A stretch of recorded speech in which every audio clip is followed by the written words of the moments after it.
Hello again, everybody. This is Andy McGough, Product Manager of PTC Mathcad here at PTC. I'm back after listening into some great Mathcad sessions. I'd like to take this opportunity to thank both Angie and Anna for putting together and presenting some really incredible content. I hope you found it as engaging and beneficial as I did. Now, I hesitate to say that we've saved the best for last because we've had some really good content up to this point.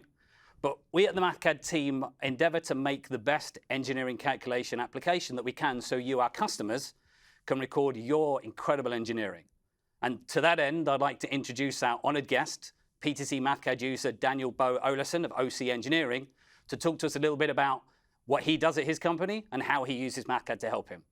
Hi, Daniel. Thanks for joining us today. Hi, thanks, Andy. Great to be here. So can you start off by telling us a little bit about yourself and about your company? Yes, I'm 32 years old. I'm from Denmark. I'm a structural engineer. I started out as a carpenter. I've been in the building industry for, 15 years maybe. So my company started roughly a year ago, and it was founded basically with the idea of trying to optimize structural documentation and the process surrounding it. So the focus is to automate and optimize information flow and processes while doing structural documentation and designs and consultancy. So, for instance, for me, it's super important that an engineer, he should be good at analyzing. He should be good at doing what he's educated to do. He's not a computer, so remembering a date and propagating it through, 6, 7, 8, 9, 10, whatever amount of documents, it seems like a tedious and stupid task for me. So these are some of the things I'm working on to try and eliminate. And I believe through this, you can actually get a better product with fewer mistakes that is more bulletproof and of bigger value. Yeah, I mean, it sounds like many engineering companies, there are a number of challenges you have to overcome in how you record this data. How do you use Mathcad to help you overcome those challenges? What is it that you use PTC Mathcad for in your business? Well, many things. I do scribbles on it like everybody does, but I also do, my whole documentation is entirely written in Mathcad. So I think I would like to show you a little bit of this. So you're watching a documentation here, and this is so Mathcad is really powerful at math. Everybody knows this. It does the unit calculation really good. But here you're also seeing a PDF file, that's the printed part, where it's also actually quite powerful in figures and text. And if you do the setup, you can get something that looks like your regular documentation setup, and Mathcad can handle this. And then the added feature or ability is that you can have your numbers change across multiple documents.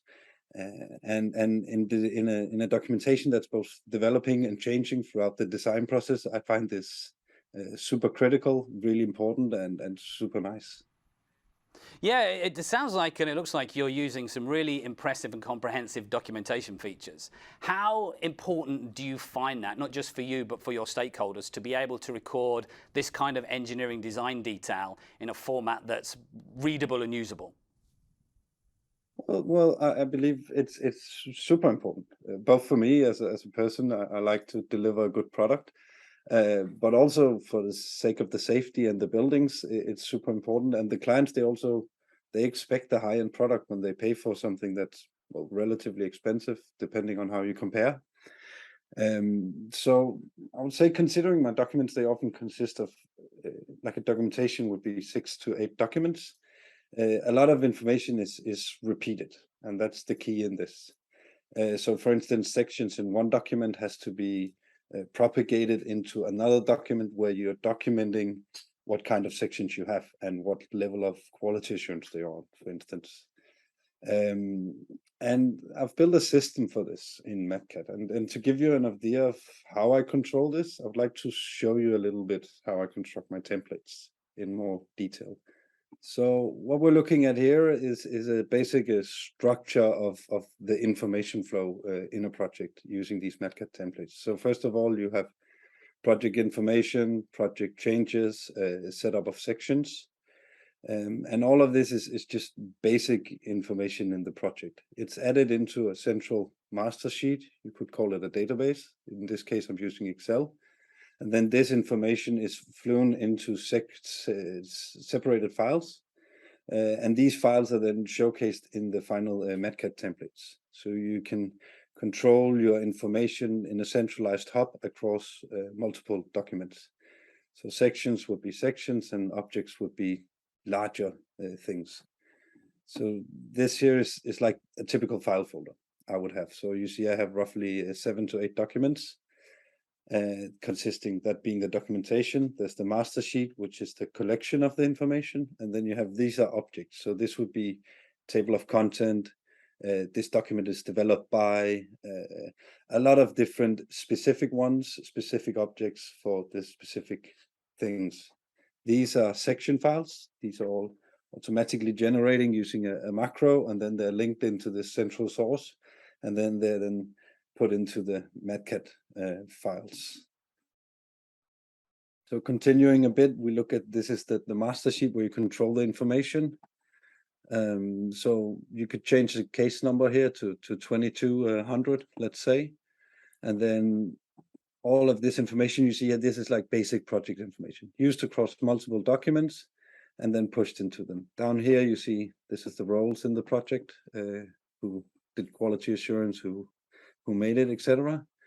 Let's just change this address to Mathcad seminar, just to make a small test.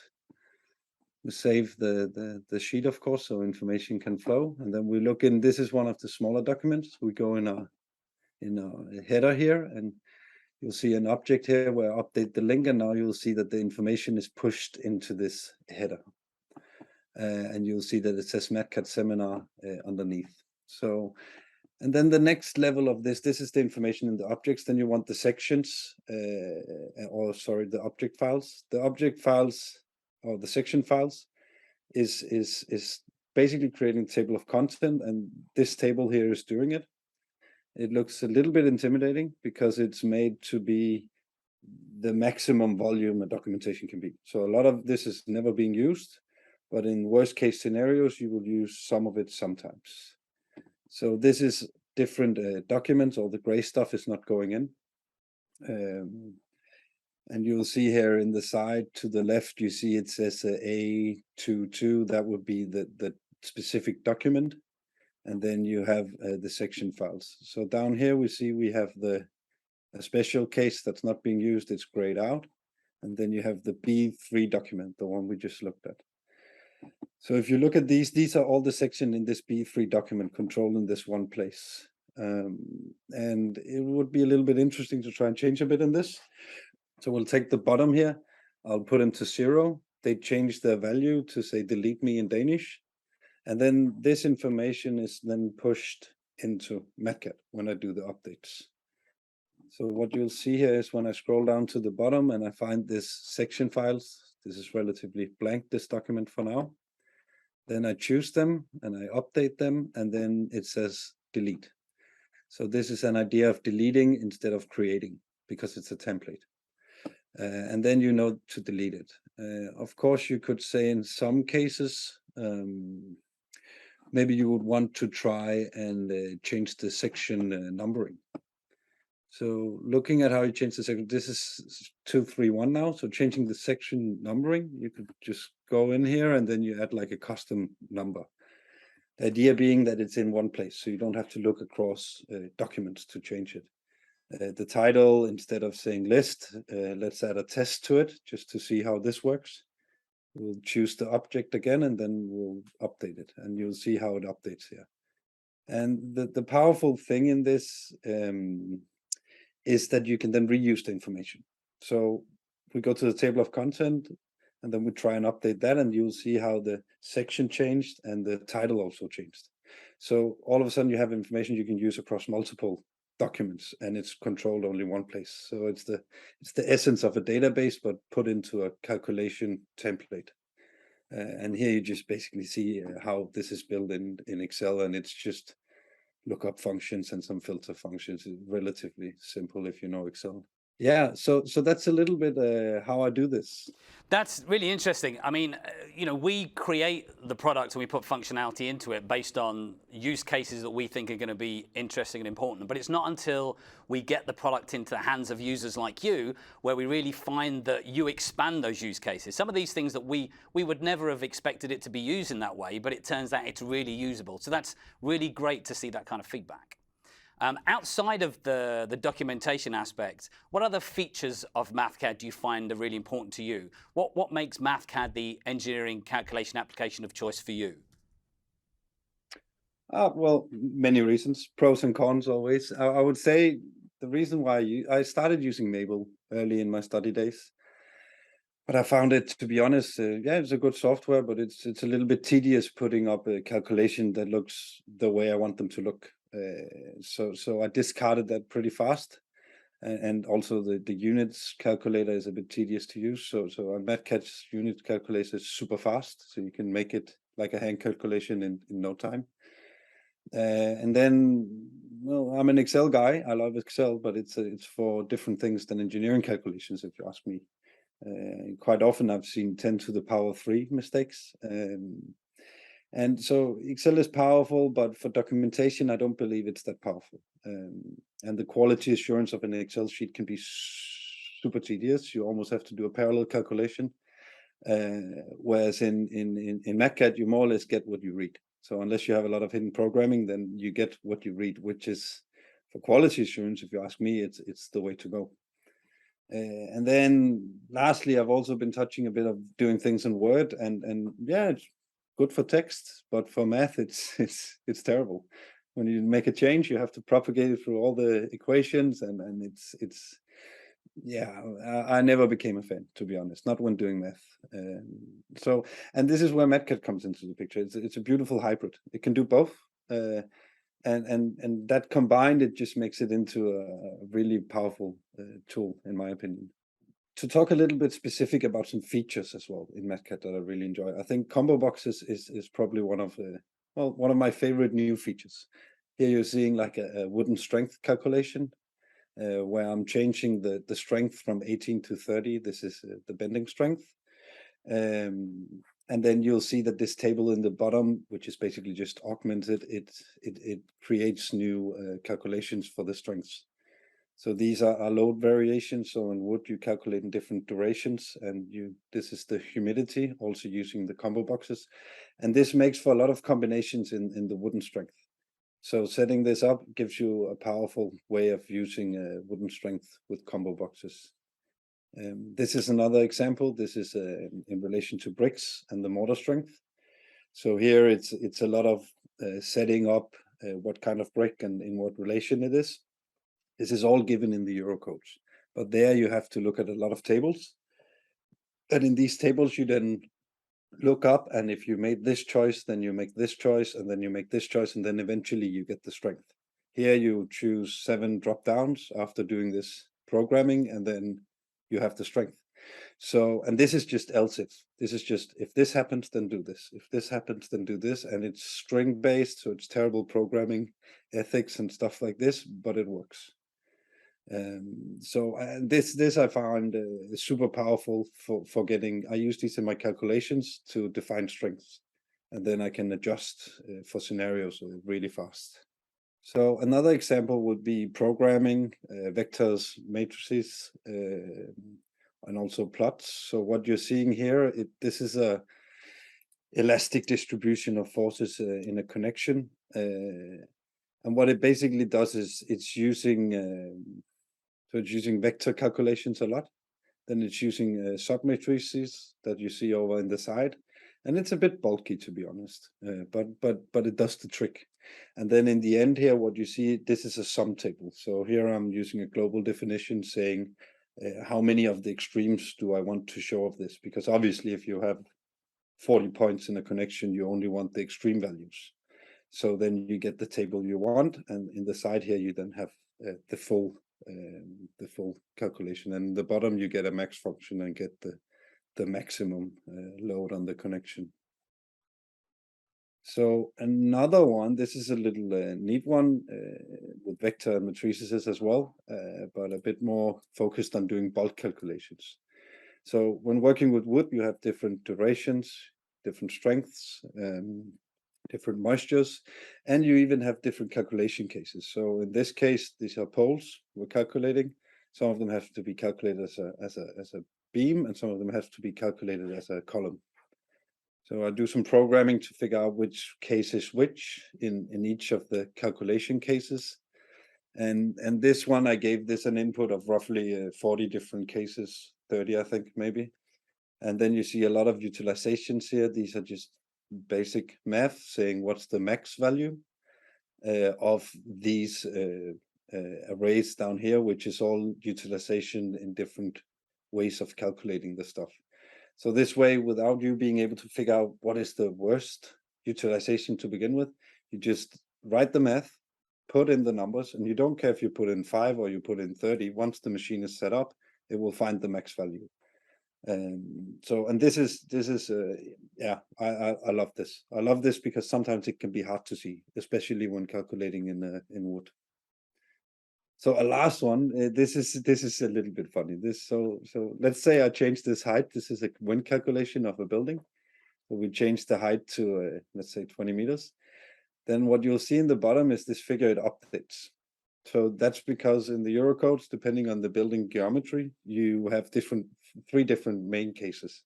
Either you calculate 1, 2, or 3 sections. So on the side, you see a little bit of programming defining if it's the first, second, or the third option. And then in the bottom here, you see this figure that updates automatically, depending on the case. And this is all built on a Excel component where the swapping happens in Excel.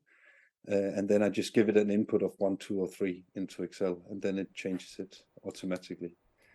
And this one, yeah, I like this one. It's a fun one.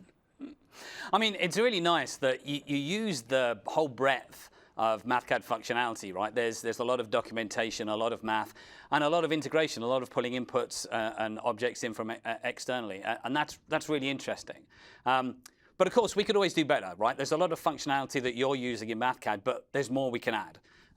We have a very vocal Mathcad user base, none more so than on the Mathcad community on the PTC community site. And we regularly get requests for new features and functionality that I use in our release planning, because it's the customers that dictate what needs to go in the product. From your use of Mathcad, what do you want to see in the product? What would make your life better? What could we add that would make your worksheets more easy for you to use? Oh, you're opening up on a big question, Andy. No, I'll try. I have tons of ideas. I'm a man of ideas, but I think one thing would be the API for sure. Extend the API, the functionalities, especially the update figures objects. I would really love to see that, because then I could trigger it from outside of my worksheets. So that would be one point. Maybe Mathcad could provide a plugin for Grasshopper. I know it's yeah, so it's for the BIM industry. It would be really interesting to see a plugin for Grasshopper, actually, because you would be able to control the API with visual programming. I'm not a developer. I'm not a coder. I'm a no-coder. So that is something I would appreciate a lot. There is a third-party plugin, but I would love to see it developed by Mathcad, because then I trust it a bit more. Another fun one would be the regions. They're really interesting. I would like to make them collapsible, which they already are, but I would like to make them possible to hide in print. So when I build a template, I would like to, for instance, put in, let's say, 4 different cases of a calculation scenario. And then I could say, hide the 3 of them because I'm only using the 1.